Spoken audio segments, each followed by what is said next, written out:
And let's get right down to business as we always do. A new short, tell us what it is. Sure. It's China Internet Nationwide Financial Services, or CIFS. And just in the name, the only thing accurate about that is China. There's nothing internet about it. There's nothing nationwide about it. And from our vantage point, this thing is a complete fraud, a total zero. You call this, in fact, in the report Muddy Waters is publishing today, a King Zero. What does that mean, Carson?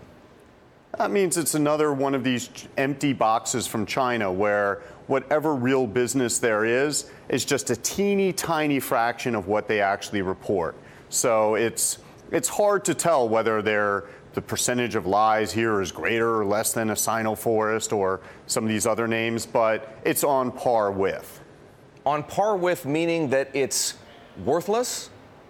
Yeah, it's worthless. And because also PS, in addition to its not having nearly the business that it claims, the way that this company is structured, like so many of these China frauds of the past, shareholders don't even own the operating business. And we see that as just a deliberate attempt to further insulate the chairman and the other perpetrators of these frauds from anything that could possibly go wrong.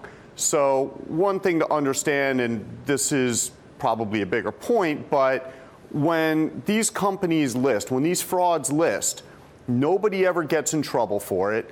They don't have to worry about any jail time. And by setting the company up this way, they don't even have to worry that at some point the shareholders are going to somehow get control over the company or its assets. So it's basically guys sitting in China laughing at the gullibility of U.S. investors. And that's what this company is all about.